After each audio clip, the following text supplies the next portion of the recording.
Assalamualaikum warahmatullahi wabarakatuh. Selamat pagi semuanya. Yang saya hormati Pak Suban sebagai dosen pengampu mata kuliah manajemen SDM Mikro serta teman-teman yang sedang menonton video ini. Terima kasih. Perkenalkan, nama saya Riki Ramadan Sofyan. Pada kesempatan kali ini, saya akan mempresentasikan materi mengenai pelatihan dan pengembangan karyawan dengan teknologi digital dan manajemen pengembangan karir digital. Jadi presentasi ini merupakan bagian dari tugas mata kuliah manajemen SDM Mikro dan telah saya siapkan dengan sebaik mungkin. Presentasi ini dilatar belakangi dengan beberapa faktor. Yang pertama, ada dunia kerja berubah drastis karena teknologi digital. Yang kedua, melatih dan mengembangkan karyawan harus dilakukan dengan cara yang dapat membantu mereka beradaptasi dengan perubahan. Yang ketiga, sektor publik perlu mengikuti perkembangan ini untuk pelayanan yang lebih baik.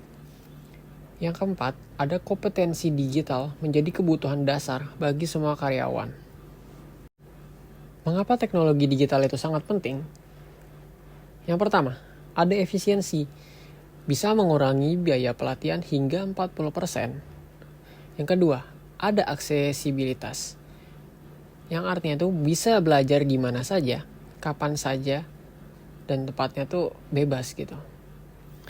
Selanjutnya ada personalisasi, yaitu pembelajaran yang sesuai dengan kebutuhan individu. Yang keempat, ada pengukuran.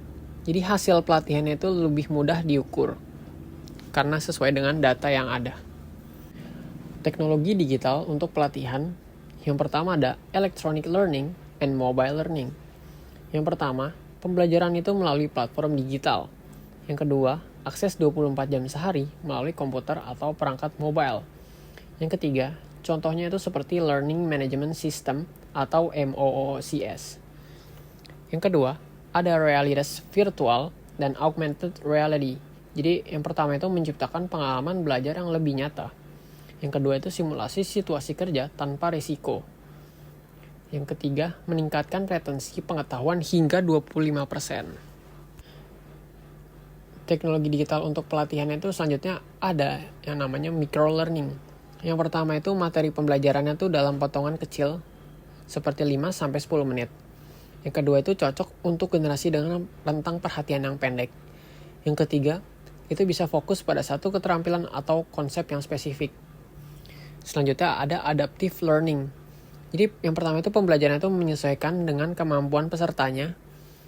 Yang kedua itu menggunakan artificial intelligence untuk mempersonalisasi materi. Yang ketiga itu mengoptimalkan waktu belajar agar lebih efisien. Manajemen karir di era digital. Yang pertama itu ada sistem informasi manajemen SDM. Yang pertama itu database terintegrasi untuk data karyawan. Yang kedua itu visualisasi jalur karir yang jelas. Yang ketiga itu transparansi dalam proses pengembangan. Dan selanjutnya itu ada platform pengembangan karir digital. Yang pertama itu ada penilaian kompetensi online. Yang kedua itu rekomendasi pelatihan berdasarkan kesenjangan kompetensi. Dan yang ketiga itu akses mandiri untuk pengembangan diri. Yang ketiga ada personal branding digital. Yang pertama itu membangun identitas profesional online. Yang kedua itu jaringan profesional sebagai modal karir. Terus yang ketiga itu portofolio digital untuk menunjukkan kompetensinya. Kasus sukses implementasi nyata. Yang pertama itu ada implementasi electronic learning di Badan Kepegawaian Negara BKN Indonesia. Jadi konteksnya itu BKN mengembangkan platform yang namanya itu Sistem Informasi Pengembangan Kompetensi ASN atau yang dinamakan SIPKA sebagai bagian dari inisiatif transformasi digital. Jadi implementasinya tuh ada apa aja? Yang pertama tuh ada pengembangan 200 model electronic learning untuk kompetensi teknis dan manajerial. Yang kedua itu ada integrasi dengan sistem manajemen kepegawaian. Yang ketiga itu ada akses untuk seluruh ASN yang ada di Indonesia. Hasil terukurnya, yang pertama itu ada peningkatan jumlah ASN yang mendapatkan pelatihan sebesar 32% dalam setahun pertama. Yang kedua itu ada penghematan anggaran pelatihan mencapai 36% dibandingkan metode konvensional.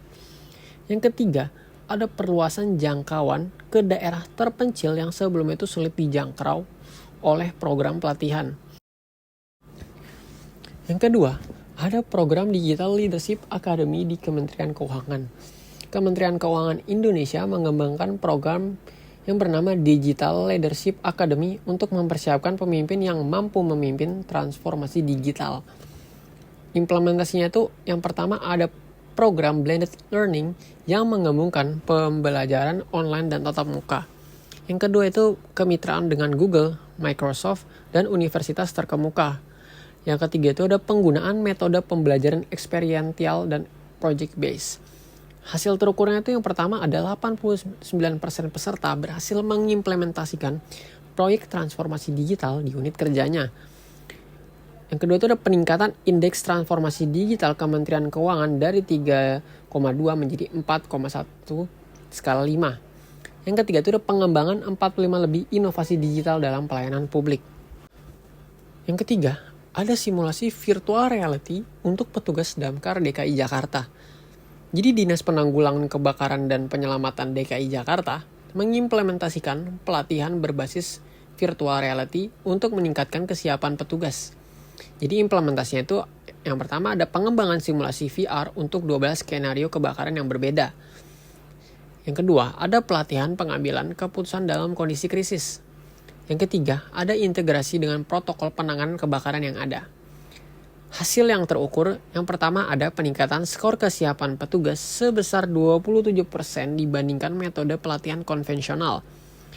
Yang kedua, waktu respons dalam situasi nyata berkurang rata-rata 3,5 menit. Dan ROI-nya mencapai 175% dalam periode 2 tahun pertama.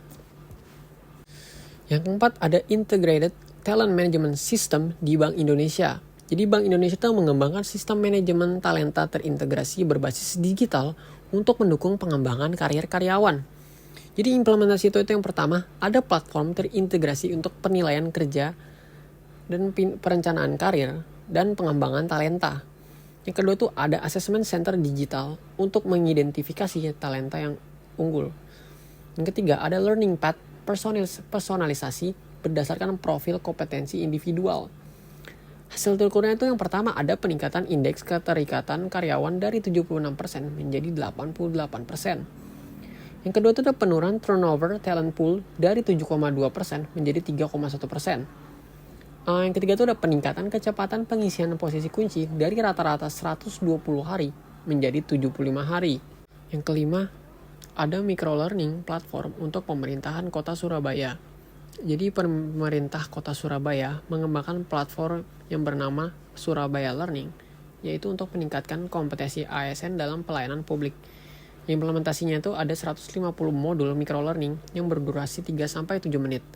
Yang kedua itu akses melalui aplikasi mobile dan web. Yang ketiga itu integrasi dengan sistem reward dan pengembangan karir.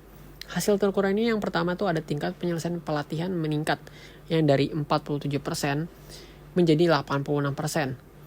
Yang kedua ada indeks kepuasan masyarakat terhadap pelayanan publik meningkat 23%. Yang ketiga itu ada efisiensi anggaran pelatihan 41% dibandingkan metode klasikal. Tantangan yang dihadapi, pertama itu ada kesenjangan digital antar generasi karyawan. Yang kedua ada infrastruktur teknologi yang belum merata. Yang ketiga ada resistensi terhadap perubahan. Yang keempat ada biaya investasi awal yang tinggi. Yang kelima ada keamanan data dan privasi. Strategi mengatasi tantangannya. Yang pertama ada program literasi digital untuk semua level karyawan. Yang kedua ada implementasi bertahap sesuai kesiapan organisasi. Yang ketiga ada pendekatan blended learning. Yang keempat ada berbagai sumber daya antar instansi untuk mengefisiensi biaya. Yang kelima ada pembentukan champion digital di setiap unit. Rekomendasi praktisnya itu yang pertama ada mulai dari pemetaan kompetensi digital organisasi. Yang kedua ada prioritaskan teknologi dengan dampak tinggi dan biaya rendah. Yang ketiga ada integrasikan sistem pelatihan dengan manajemen kinerja. Yang keempat ada evaluasi berkala efektivitas program digital. Yang kelima menciptakan budaya belajar yang berkelanjutan. Kesimpulannya, Transformasi digital dalam pengembangan SDM merupakan suatu keharusan. Yang kedua, ada pendekatan holistik teknologi, budaya, kompetensi adalah kunci kesuksesan. Investasi dalam SDM digital akan memberikan keunggulan yang kompetitif. Yang terakhir itu ada perubahan bertahap lebih efektif daripada perubahan drastik. Jadi kasus-kasus ini menunjukkan bahwa implementasi teknologi digital dalam pelatihan dan pengembangan karier karyawan di sektor publik Indonesia telah memberikan dampak positif yang terukur, baik dari sisi efisiensi biaya, peningkatan kompetensi, maupun peningkatan kualitas pelayanan publik. Demikian presentasi dari saya mengenai pelatihan dan pengembangan karyawan dengan teknologi digital dan manajemen pengembangan karir digital. Semoga apa yang telah saya sampaikan dapat bermanfaat dan menambah wawasan bagi kita semua. Saya menyadari masih banyak kekurangan dalam penyampaian maupun isi materi. Terima kasih atas perhatian semuanya. Jika ada pertanyaan, bisa tuliskan kolom komentar. Cukup sekian dari saya. Wassalamualaikum warahmatullahi wabarakatuh.